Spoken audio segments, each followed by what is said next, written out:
Welcome to The Path. This podcast is a production of the men's ministry of First Baptist Church in Hendersonville, Tennessee.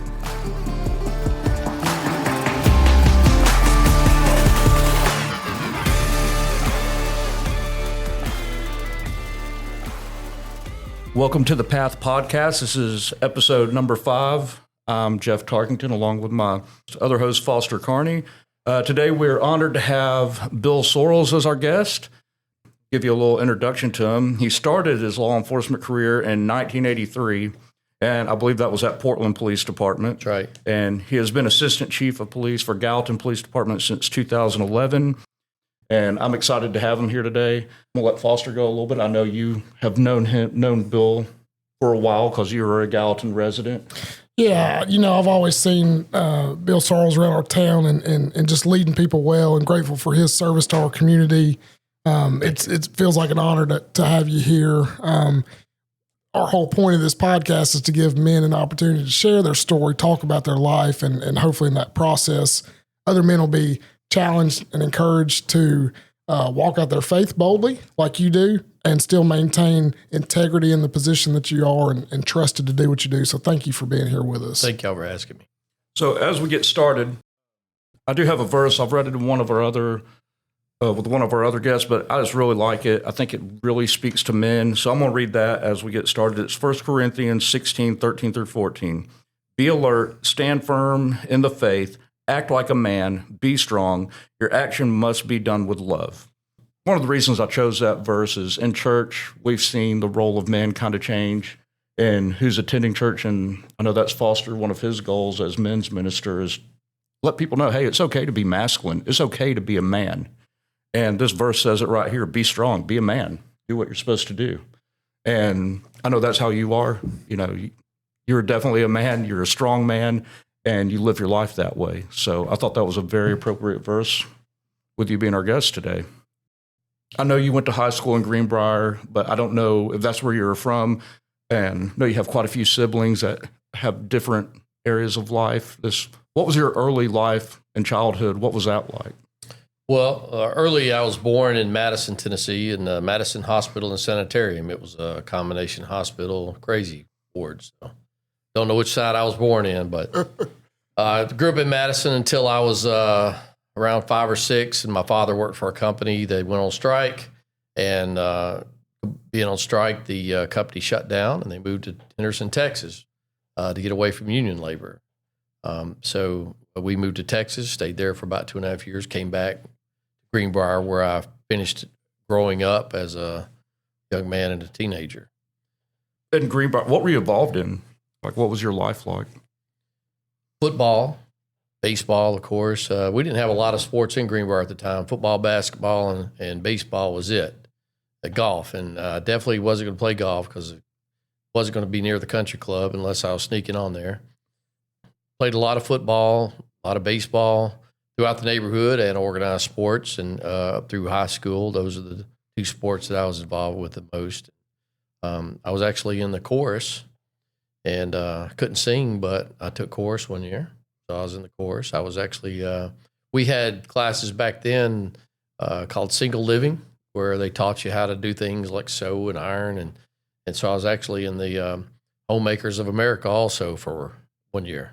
I think at some point it was just your mom raising you and your siblings, right? So when we went to Texas, and I always attribute to this to when we lived in Madison, my father's best friend lived about 3 doors down from us, and that was his mentor basically. And we were in church at Madison Heights Baptist Church, and father was a deacon there, and his best friend was a deacon there. And I think when my father's company closed down and we moved to Texas, and we moved away from everybody that he knew, family and friends, and he was by himself, I think he allowed himself to get away from his biblical teachings and the things that he knew to be right. And he found a new woman, and he and my mother divorced while we were in Texas. That's the reason we came back to Greenbrier. I had an uncle named Bill Sorrells, same as me. He always told everybody I was the carbon copy. He was the original. But he came to Texas, and he picked us up, and he basically told my dad, if you're not going to take care of your family, I will. And he brought us back home. That's how we got back to Greenbrier. But I always attribute that. Now, my wife married the lady that he had an affair with. And they were married until she passed away. But I always attribute that happening by my dad getting away from what he knew to be the right thing. He got in with some people he probably shouldn't have there out there. Well, you have turned out pretty well, you know, making it through. And it's not easy, you know, you have your mom and dad and then end up being split and being raised by your mom. Well, I had a mother that put an importance on church. And she made sure when we came home that you know, we didn't have a lot of things, but one thing we were going to do was we were going to go to church. And so my mother could give me a lot of things, but she gave me the Lord. And how many siblings? I have an older brother that's 2 years older than I am, Chief Sorrells. He's the assistant director of schools in Robertson County right now. And I have a little sister that's 7 years younger than me named Gina. Okay. So y'all all went different paths. You're the only one in law enforcement. I'm the only one. Nobody in my family has ever been in law enforcement. And I knew from early age that, you know, I wanted to do things. I wanted to be in the military or I wanted to be a police officer or both. And the only regret in my life, if I could go back and do military service, I would do that. That would be the only thing that I would change in my life. Yeah, you mentioned your mom making sure you're in church and you're involved in church. Did you stay involved even as you grew? You know, I know from a lot of people, they grow and they move out and they kind of drift away sometimes. Did you have that experience or were you able to maintain? Well, I'll go back and tell you my testimony first to tell you that I was 9. I got in trouble, knew I was lost. And I always tell everybody the story that it got to the point to where I was even afraid to go to sleep. And if I woke up in the middle of the night, I would run through the house just to make sure. I knew my mother was saved. I knew my brother was saved. So I would go look for them because I thought, you know, if the rapture came while I was asleep, I didn't want to wake up by myself. Those crazy things you think as a kid. But I knew that I was in trouble. I knew, hey, if something happens to me, I'm going to go to hell if I die. And I was very fearful of that. And so we were at church one night, and I don't know how long that I went through this period of knowing I was lost and wanting to be saved. And I had everything, and I thought of everything in the world that I could do to be saved. I thought if I could read the Bible from Genesis to Revelations, then surely the Lord will save me. I started trying that. Of course I couldn't. Being a kid, I couldn't even understand what I was reading through Genesis. And not being saved, I didn't understand. Didn't have the Spirit with me to even be able to read that. But we were at church one night, and it was late, and something started hitting the windows. We had those old glass stained windows in that church. And I asked my mom, I said, what is that? And she said, well, it's snowing. And I was scared to death because my mother had this old car and the tires on her car looked about like this tabletop. And I thought, we can't drive home if it snows. We're gonna wreck and it's gonna kill me and I'm gonna go to hell because I'm not saved. So I was that scared of not being saved and went through a hard period with that, but probably was only a few months maybe, but to me it seemed like a few years at the time. But one night I got down on my knees at the foot of my bed praying and basically told the Lord, hey, I'll do whatever it takes to be saved, just like you have to do to be saved. And for the first time I felt peace and I was able to get in bed and go to sleep, and I knew I was okay from that point. Now, later on in life, I would have probably told you that if you asked me about my salvation, I would have said, well, I knew I had to go to church and tell everyone that I was saved. And when I went to church that Sunday and went, up to talk to the preacher and he spoke with me and prayed with me, and I would have told you I was saved there. But going back and talking to God, I was saved at home at the foot of that bed as a 9-year-old. So I was saved young. To say all that to say that I was saved young. So absolutely I walked away from my walk with God through my young years, especially my early 20s, And I've told this story to the kids at church a lot too, that I worked midnight shift and I would go to the post office. I had a post office box and I would go to the post office to get my mail. And my Sunday school class at Greenbrier First Baptist would mail me a card, we miss you in Sunday school. And I would get so mad and tear those cards up and throw them in the garbage and think, why don't those people leave me alone? I'll go to church when I want to. But later on, I realized I was angry because I was confronted with my life that I wasn't living for God. And I would drive by churches, on on Sunday and see the people coming out, and I craved that life again. But at the same time, I allowed Satan to come in front of me enough to keep me away from it. And I believe that God brought my wife to me to put me back into that world, and she brought me back. That's good. Yeah, I think you told I think you were saved at 9 years old, or right about that same time. Yeah, and I don't have as great of a recollection of what that looked like in my life, but I remember also being fearful of death because I would be separated from my family, and so that's cool to hear your story, and I'm grateful for that, and I'm also grateful that I got lost.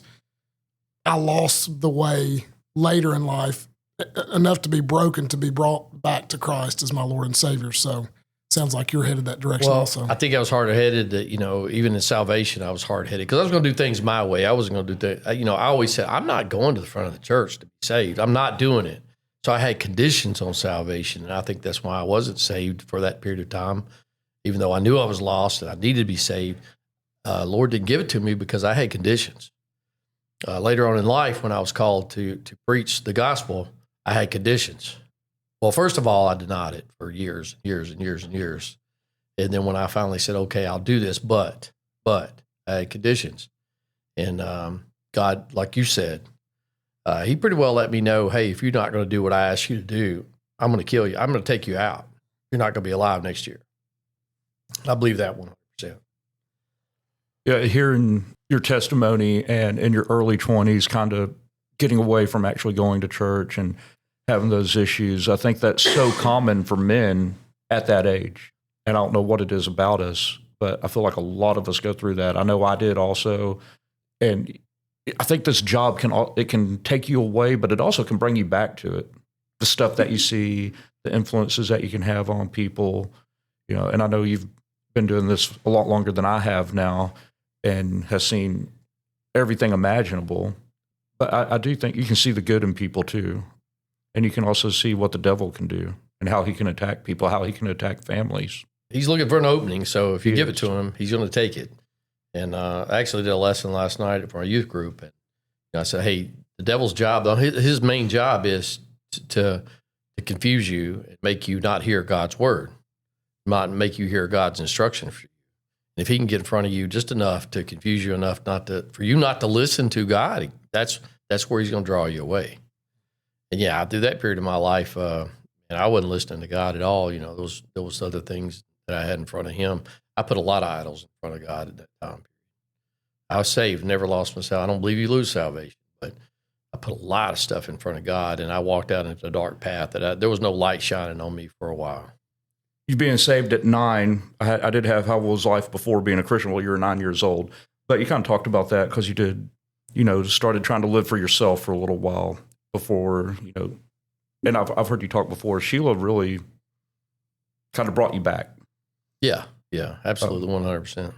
And one of the things that has been easy for me because my wife was really the leader of the family for the Lord, for a big part of it. When I was working a lot, she was basically a single parent, staying home with our children. One thing that she absolutely was going to do was make sure our kids were in church. I mean, when both of them were born, they were at church within days of being born. She was a big believer in that my kid's not going to get sick at church. I'm not, guys, I need them to take them to church, introduce them to the church family. There would be days I would come home working midnight shift, and I would come home and say, hey, I think I'm not going to go to church today. I need to rest, and I'm going to sleep today. And she'd say, well, okay, as long as you and the Lord work that out, it's good. Well, of course, it wouldn't be long. I'd be getting ready to go to church with them.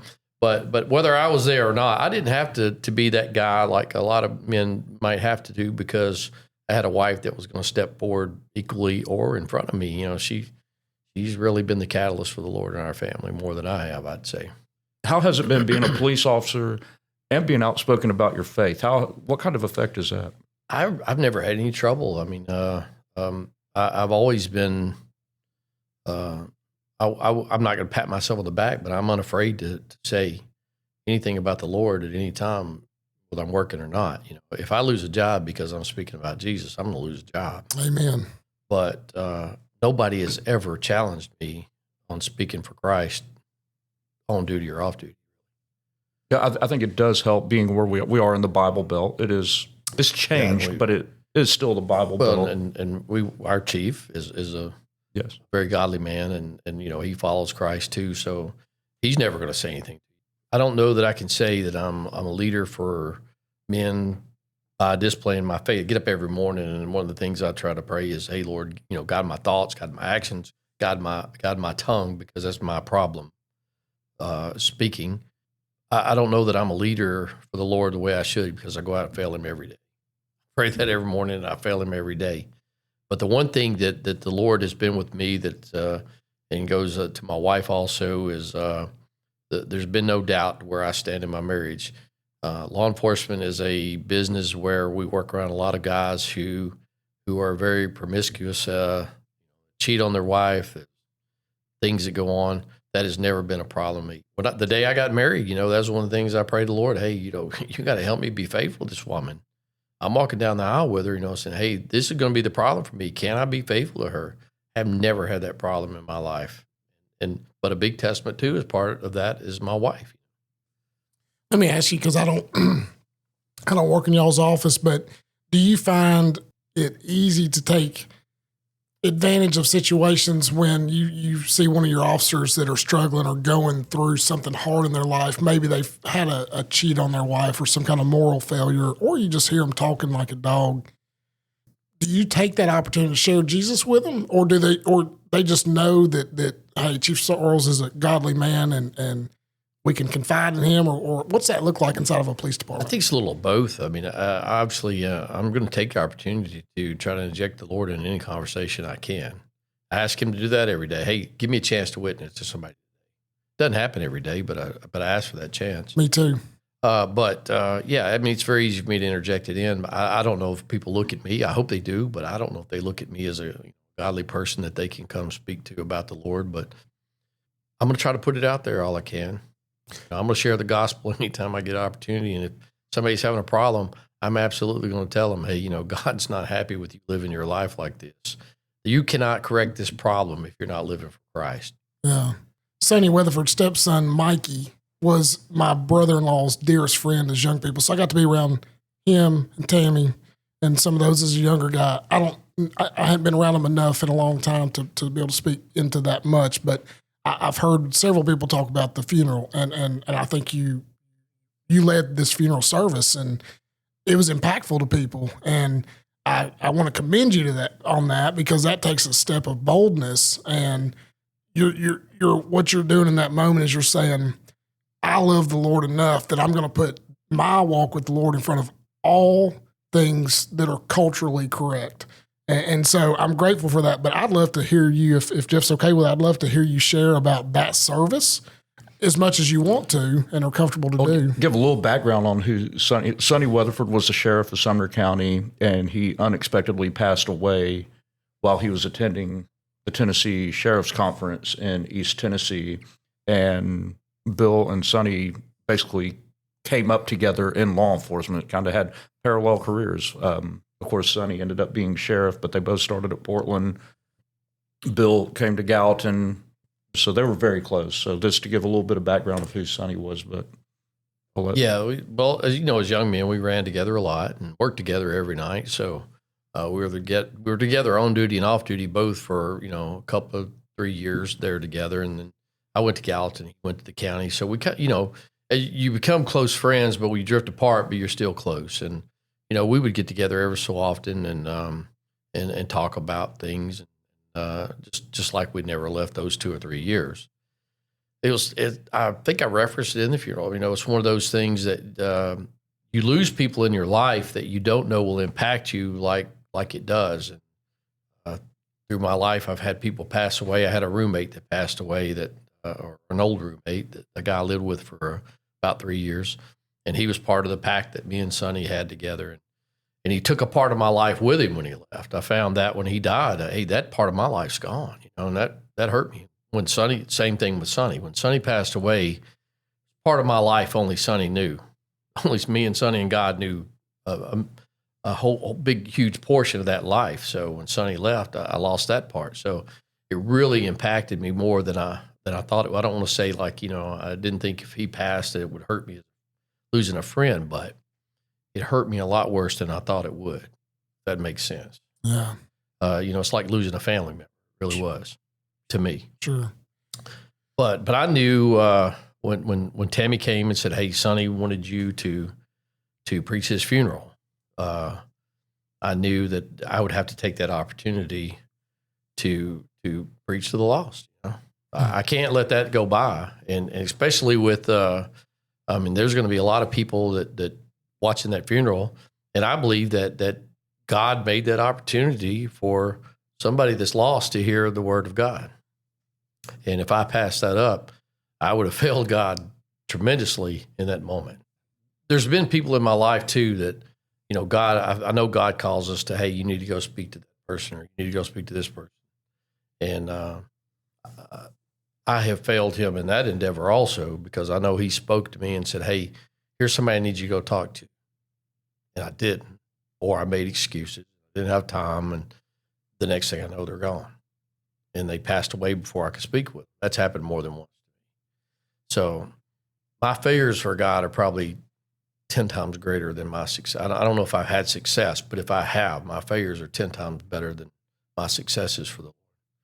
But yeah, it's, but Jack Anderson was the other guy's name. He passed away back in the 90s, late 90s, 2000, somewhere around in there. I can't remember the exact date. Buried him on Memorial Day. I do remember that. But it does have an impact on you of hey, this life ain't gonna be that long. We only have so much work we can do within this lifetime, and it's gonna go past us. And Sonny's death probably compounded that hey, life is short. Got a lot of work to do for the Lord, and life is short, and we got to be about it. Yeah. Oh, that's good. Bill and I have a mutual friend who was, we thought he was done.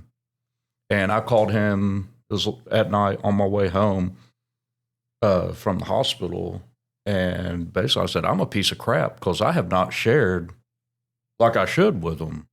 Not a lot of people I can have that conversation with, like I could have that with you. But I felt horrible. I still feel horrible because I'm not doing like I should. And I think he is saved. I hope. I really hope. But man, I was tore up over that.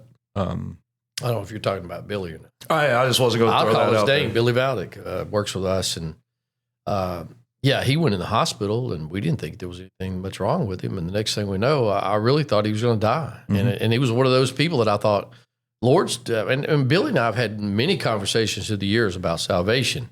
And he grew up a practicing Catholic, and he didn't believe like we do. And he and I have had the conversation about salvation, and his wife called me. We went home that afternoon, and I really thought, man, he's going to pass away, and I'm never going to get a chance to talk to him. His wife called me and said, Bill, he's awake. I got up, put clothes on, and went to the hospital right then. And when I went in, the only thing I had to ask him was, hey, I need to know where you stand with Jesus Christ. And he let me know that night, hey, don't worry about it. Me and Jesus, we got it all worked out to it's good. Nice. I know where I'm going. When I die, I'm going to heaven. And I said, that's all I need to know, brother. It's funny how God works, because Billy's one, he'll work a lot of off-duty jobs. And one of them he works is at a church. So, he's there working, but he's also hearing the word. And I think that's something that really helped him. Yeah. And I think the church, some people from that church came up there and talked to him also. I mean, it just hits you hard when you hear something about somebody that's a close friend like that, and you're like, man, what kind of friend am I? Yeah, he was one of those people I should have, talked to about earlier, but at least you had the chance to confirm that. Yeah. When you did preach Sonny's funeral, you talked about a calling. And, growing up in church, you hear people, I was called to serve. I was called to serve. And we don't always think of that. Like, I always heard calling this thought, it means I'm going to go be a preacher. But you touched on that, and I'd like for you to share about that, about a calling and how that's not only being a preacher, and I know you've been called to preach, and yes. You do that.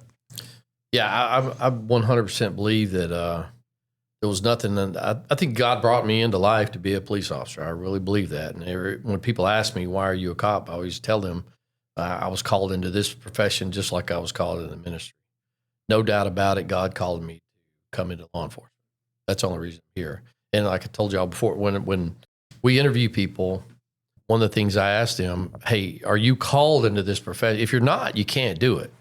And I believe that 100%. If you're not called to be, whether it be police, be it a police officer, be it a fireman, EMS, any of those kind of jobs that are in the emergency services, you have to be called by the Lord to do it, or you're just wasting your time. If you're not going to be here long. And you have to have a wife who also walks with God to walk with you in this job, or you're not going to be married long. And I truly believe that, I was born to this. God called me here, and there was nothing else I could do in life. Well, I think that's an encouragement for guys that are in careers. I have a landscape company that is my primary source of income, and I'm men's minister here as a calling. It's a calling on my life to be here, but it's also a calling to be in the landscaping business, because through that, I interact with people all the time, and I get to share Jesus. And like you said, Officer Sorrells, your prayer daily is, Lord, put somebody in my path that I can share with. That's my prayer daily also. And there's a lot more ministry happening outside of the walls of the church, a lot more ministry opportunities there than there are here. And so I think it's encouraging for guys that are walking with the Lord, they're Christ followers, but they struggle. Maybe they feel a call to ministry, but they don't know how to associate that call to ministry with the profession that they're leaning towards. So it's good to hear you say that we can do ministry from anywhere. Yeah, I mean, God's got to put us everywhere. You go places I can't go every day. I go places you can't go every day. So for us to spread the word of Christ, we're going to have to be in different professions called into it. Absolutely. Yeah. Yeah. And the police work has put me in a lot of places that I feel like I've got a chance to share with people that I never would have seen in life, of course. But I also think that in being called into the ministry, it's put me in places that I never would have been in the ministry had I not been. Yeah. One of the questions I have here is, why is it important to set an example for other men, and what ways do you do this? And one of the ways I've seen you do this, and I don't know if you might realize you do it, but I've seen you be in a group, and when somebody starts kind of talking about somebody, you just kind of turn and walk away. I've seen you do that a few times, like, that's the right way to do it. That shows them, hey, I'm not going down this road. We're not going to sit here. I'm not going to sit here and listen to you bash somebody. I'm just going to turn and walk away. And a lot of times that ends it. Why is it important to set an example for other men, especially other Christian men, to be strong? Wow. I mean, I don't know. Like I said before, I don't know that I really set the example that I should for people. I appreciate you saying that. But, I feel like I fail that every day, even though that's my goal. Again, the main thing that I can show that I'm walking with the Lord is to be in a faithful marriage. Number one, that's got to be number one. Absolutely. And that's been the success of me and my wife. Now I've been married 33 years, and never been an issue in our marriage as far as anything along the line. One thing that we've never ever uttered in our marriage is divorce. Neither one of us ever said that word. And again, I attribute that to her being closer to God than I am, probably, and the things that she does for the Lord more than so than what I do. But as far as being at work and setting an example, I've got to show that that I'm the family guy. I think that's the number one thing: being the family, not only just for your wife, but also for your children. You got to take care of the family. There's some small things that you do, and him as the team commander for the SWAT team. And I don't know if this started with it might have started before you, but you carried it on every time before they would go out. That SWAT team gets together in a huddle and they have a prayer before they go out. Yeah, we started that pretty well when the team started. That I felt that was something that was important, and and that goes back to football too. We prayed before every game. We prayed before practice sometimes, but before every game we were going to pray together. And this job going out like that, we don't know what's going to happen once you leave that truck. So, I want to take that last opportunity to also pray and make sure everybody knows, hey, if you're lost, today's the day you can find it. Amen. So let's look for that salvation right now. Yeah. Did you have anybody that was a mentor to you in your professional career? Yeah, I've had a lot of guys. That's kind of like on the flip side of both ways. I've had guys that were mentors as far as police work that really showed me how to do the work. and be a real good cop. But they weren't really the Christ-like guys they should have been. And on the flip side of that, I've had the guys that really led me in the way of God. That showed me, hey, you can't be that person and work for God. You got to be over here. How does that affect you? How did that help you, I guess, through both your Christian life and your professional life? Well, I mean, as far as the mentorship that I've had, luckily God's brought a lot of guys into my life that have been able to tell me straight, hey, this is not, you're not living like you should, or you're not doing the things you should. Or mainly though, I would say that the Lord has spoken to me directly so many times to let me know through other people, hey, this is where you need to be, Bill. You're not where you need to be. And he's put guys into my life that are, I could say, were mentors who probably didn't even know they were mentors to me. I'll tell you, when I was called to the ministry, and I've always been envious of people that can tell you, I was called into the ministry on this date and this time. I know where I was at when God called me. My problem was I was so hard-headed that God spoke to me for years to let me know that I need to be preaching the gospel. And I was saying, no. I'm talking about for years. So things just built up. And God put people in my life to tell me. And I'm hard enough, I'd say, God, I need signs. And there was a guy named Steve Nelson who was a pastor at a church here in Hendersonville. And he and I got to be friends. And he came down to eat breakfast with me one morning. And he and I were talking. And I had prayed with God. And one night I woke up in the middle of the bed, and I know, just as we're speaking right now, the Lord said, this is it. You've got to start preaching the gospel. And I said, okay, I'll do it. By the time I woke up the next morning, guess what? I wasn't going to do it again. But he sent Steve to me. We were eating breakfast, and he looked me directly in the eye, and he said, hey, Bill, have you been called to preach? And my response to him was, no, I don't know. I don't have any idea what you're talking about. But that, man, you talk about getting on you. And finally, I was home. I was in the shower one night, and finally it was to the point, like I said, God had let me know. I spent a Christmas, every time I bought a Christmas present, I would just break out in tears because I thought, this is the last thing I'm buying my son, or the last thing I'm buying. I got to get something really good because God's going to kill me because I won't preach the gospel.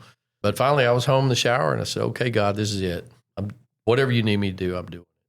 But I'd asked for a sign. I said, you got to send me a sign. And he sent me Steve Nelson that point blank asked me. I mean, he could have took a steak knife and stabbed me in the heart with it. It wouldn't have hurt me any worse than look at me in the eye and say, have you been called to preach? And he had no idea at the time. And I told him later on. But he brought a guy in my life that's a minister of a church there in Gallatin. He's a preacher of one of the African-American churches, and he's been a great mentor to me in the gospel, and he's let me come to their church, and I've got an opportunity to go preach at the First Baptist Church on his name is Derek Jackson. He's let me come and preach at their church probably 9 or 10 times. Man, you talk about a great place to go preach. You don't have to ask for amens in that church. They give it to you. They give it to you. I've been there, and it is an incredible place to worship. It's a great place to go. We love to go there. We try to go there 2 or 3 times a year just to visit. And you can't go in there without feeling the Spirit before you walk out, that's for sure. Is there any Bible verse that, like maybe your favorite Bible verse or something you go to? I really don't have a favorite Bible verse, but my favorite book of the Bible is 1 Samuel. I love to read 1 Samuel about David and all the troubles he had. I kind of relate to David because, the troubles I've had in life and the things I've done. I've kind of been like David. I've been strong for the Lord at times, and I've taken those steps back, and then it came back for him, and I think it's kind of what David did. And, he made a lot of mistakes, and I've made a lot of mistakes, so I can really relate to him. But also, like, David was I believe he was a great warrior. We talk about manly men. That was the epitome. David was the guy. But I just love all the stories and the battles and problems he had with King Saul and how he dealt with it. Even, he was humble enough not to kill Saul when he had the opportunity. I probably would have. Yeah, he just cut off a slither of hair and cut off his robe. And, later on, he had the spear that was in the ditch. He could have stuck it through him, and didn't do it. He gave him an opportunity to come back every time. Yeah. Let me ask you this: after deciding to obey God and preach the gospel, what was your next step? Because I feel like there might be some guys out there that are in your shoes and they're like, man, I'm feeling this call, but how do I move into that obedience? Well, I still, even though I acknowledged, Lord, hey, I'm going to preach, I'm going to do what you told me to do. I went for a couple, I didn't tell anybody. But I knew as soon as I told somebody, there was no backing up. They're going to hold you accountable. So I didn't tell anybody, and I moved forward. I did finally go talk to my pastor at church, and I told him about it. And I, in confidence, I said, "Hey, I don't want to reveal this right now, but I know I've been called to preach." And I think we were in revival, and finally, the Lord moved upon me to say, "Hey, you need to announce this." And I never had talked to my wife about it either, so she found out when the church did. I stood up in the middle of the church, said, "Hey, I just let y'all know I've been called to preach the gospel, and I got to start preaching." So, of course, I was licensed by my church and started from there. Man, that's cool. That's really cool. Well, one of the things I always argued with God about was, how can I preach? I didn't study the Bible like I should as a young man. I was ignorant of the scriptures. So the next thing I knew, I was a Sunday school teacher. Just out of the clear blue, they elected me to be the Sunday school teacher for the teen group. So I think God said, okay, I got that answered. Here you go. So I had to start studying for my lessons every week. And I was a Sunday school teacher for a while. So every excuse that I put in front of God, he solved it, but I always made up another one. But every obstacle that I put out in front of God, he took care of. When I started preaching, I thought, well, I tell everybody I'm more of an evangelist. I'm not a pastor. God hadn't called me to pastor a church, but I'm just a licensed preacher, and I'm going to go preach anywhere anybody will let me stand and preach. But he gave me a church in Gallatin that lost their pastor, and they said, "Hey, can you come fill in until we find another pastor?" Which would have been probably about 2 or 3 weeks in my mind. That turned into a year and a half. So I was preaching at that church every Sunday. That really put me into studying and knowing the word again. Just like when he put me in that Sunday school class, said, "Hey, yeah, okay, well, I'll fix that. But you're a Sunday school teacher now. You got to start studying." Man, that's studying good. for that every week. Yeah, that's cool. I may throw you off a little bit with this question because Jeff didn't prepare you for this because he didn't know I was going to ask, but I'm going to ask you anyway. And you don't have to answer. Aaron can delete all this out. But in your profession and in your ministry life, what effects are you seeing on men with pornography?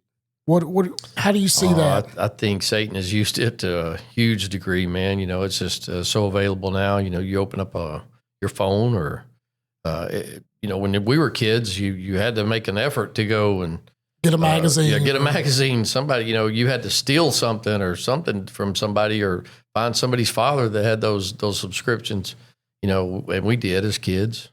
Wouldn't lie about that, but it was very far and few between that you would see pornography, but it's so available now.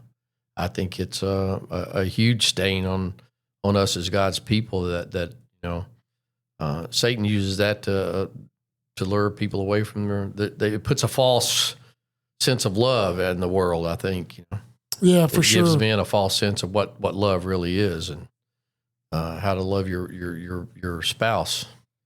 And we walk off that path of light and get into that dark. That's when Satan takes that opportunity on us. Yeah. And like I said before, anything he can use to confuse you, the love for your wife that you have, he's going to use that pornography to confuse you desperately with that and make you think, hey, the love you have for your wife isn't true. This is what true love is what you're seeing in these pictures or videos or whatever you're llooking at. And this is what true love is over here, which is not.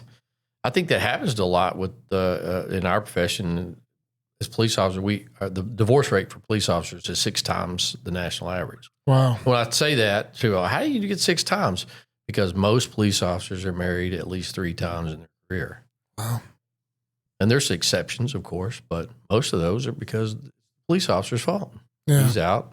If you're not in line with Christ, and those opportunities come up to, you can't resist that temptation that Satan's going to throw in front of you.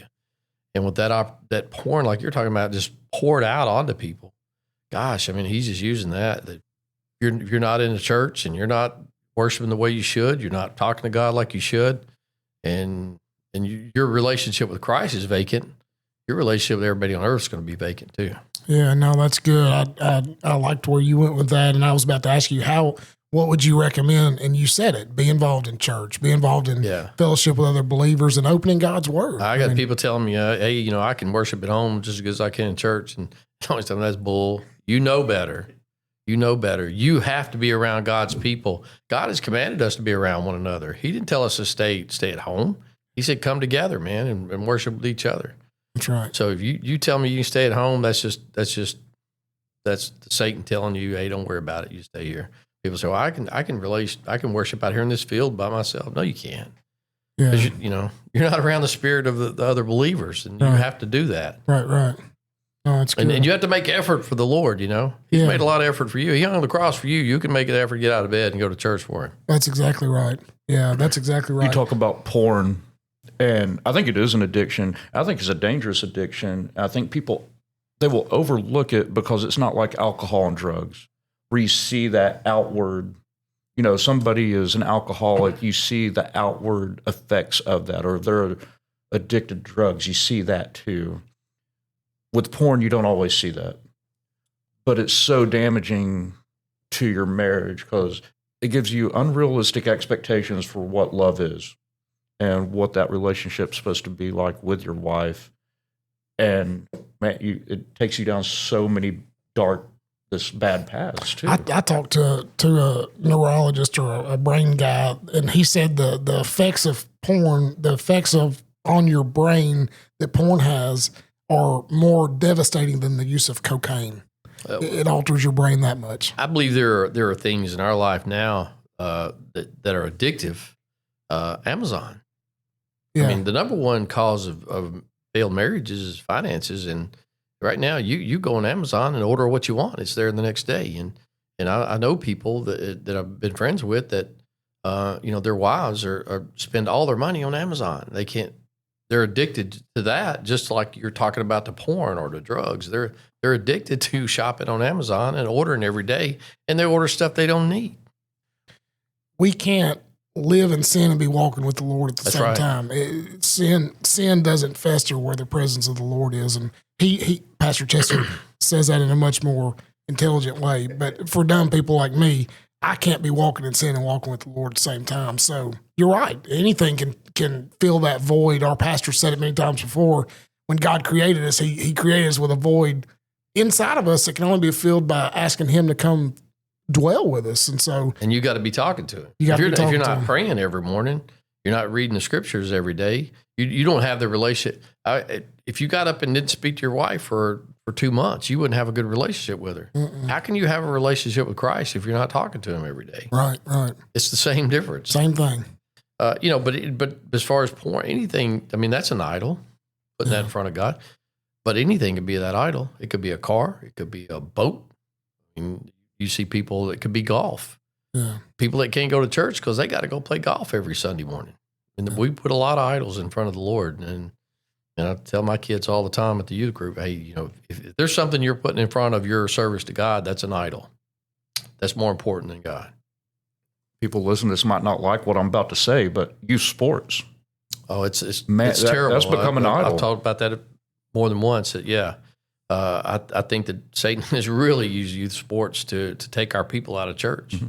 Because they're playing on Sundays. They're doing all those. And nobody thinks anything of it. Yeah, every tournament's going to be on a Sunday morning. Mm-hmm. You have to be very intentional about not doing that. If your child is involved in sports, like, we can do it, but we're not going to be gone. We're not going to miss church.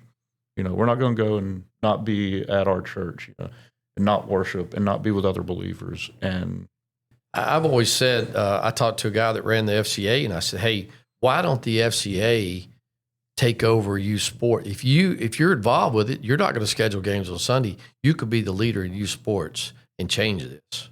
But it didn't happen. Well, I'll say, and we won't take a whole lot more of your time, but back to the sports, I joined the FCA, the Gallatin Football League, 4 seasons ago, and my son decided, he's 10, he decided he wanted to play flag football, and I said, son, listen, we're not missing church on Wednesdays, we're not missing church on Sundays, and it's not because we have this checklist to do, but because I don't want him to think that there's anything that we can do that should be prioritized over our walk with the Lord. So FCA, we practice Tuesday, Thursday, we play Saturday mornings, and I'm grateful for that. But we'll never advance to what these traveling teams are doing. And I don't give a crap, because I want our children to understand that our priority in this world is to walk with the Lord. That's it. We need to bring as many people as we can, but the Great Commission, I mean, we're not going to miss the main thing because of all the distractions. Yeah, I think our greatest obligation as a parent is to make sure our kids hear the gospel and are in church. You know, everything else is after that. I'm not like I said, I'm not the guy that was good at that, but my wife was. So thankfully the Lord brought me a wife that made sure that if I had something going on, quite honestly, you know, I've worked a lot of Sundays, do police work and picking up extra jobs and things to support the family, but she was going to make sure it happened. And like you said, we were not going to be involved in anything that would take our kids out of a church for sports. Yeah. Because if you do, you're telling them, hey, again, that's an idol. That sport's more important than the Lord. Yeah, and being a police officer, parents get mad at you for saying that, but if you're taking your kid out of church and travel and going to play a sport, you put an idol in front of the Lord for the day. That's right. You know, being a police, it's different than other jobs. Like, we do have to work on Sundays. You know, fortunately, I don't now, but for 25 out of now my 26 years, I did. Where it was this every other Sunday, but as I grew and matured and wanted to be more bold about my faith, it really dwelled on me those Sundays I had to work, because I didn't want to miss being at church. COVID was horrible, you know, because we couldn't come. I think COVID was a horrible thing as another thing that Satan used. And I know our church, we lost a lot of people, you know, through the COVID, and I've heard preachers say it was the great reshuffle. You know, people just changed churches during COVID for no reason. And I don't know I hope they were following God, but I think a lot of people just went for things that pleased them and not the Lord. I remember doing Zoom Sunday school classes during COVID, and it was just weird. You know, it's not the same as being in the same place as somebody and actually being able to talk to them. I was fortunate. I go to Victory Missionary Baptist down the road. And I think we took a couple of weeks, but we came back and, you know, we just trusted, hey, we're going to be okay if we're going to worship. So no, that's good. I know even here our pastors were trying to be very careful to obey what the governor was saying, but as quick as we could get back, we were back. And man, it's important to be with other believers, and we all know that. And so we were grateful COVID was done. Yeah, it was horrible. We're grateful for your leadership in our community, and yeah, just thank you for what you're doing. Thank you for demonstrating to these young guys coming up behind you and letting them know that it's okay to walk out your faith at work. You can be a outstanding police officer and love the Lord also. And so thank you for that. And man, thanks for giving us an hour of your time this afternoon. I appreciate y'all having me in. Like I said, I don't think that I'm the greatest example that walking for the Lord, but I think he's used me for all the mistakes that I've made in life. He's allowed me to go through those, to be able to pass those on. If I am a leader, I think it's through that to say, hey, I've made that mistake. I'm right here with you, and I know how we need to fix this. I'm appreciative to you. I'm glad you came today. I think this will be good for other men to hear. Yeah. It's been good just to be here and talk about the Lord with y'all. Thank you. It's been a blessing. If you don't mind, I'd love to close us out in a prayer, and we'll get out of here. Dear Heavenly Father, thank you for today, and thank you for Officer Bill Sorrells and his commitment to the community to serve and to protect. But Lord, first and foremost, I'm just grateful for his boldness and his unashamed way of living out his life for you, Lord. I pray that anyone that may listen to this podcast, but even more importantly, just the guys that come into contact with him and Jeff in the police force every day will just say, man, these guys are godly men, and we can do that also. And God, I just pray that you protect these men and just give them the courage and the boldness to keep moving in the direction that you're calling them into. God, we love you. Thank you for all you do. Help us just to be more like you. In your holy name we pray. Amen.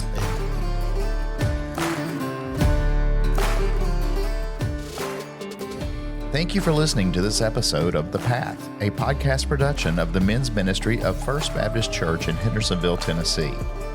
For more information, or if you have questions, please visit our website at FBCHville.com. That's FBCHville.com.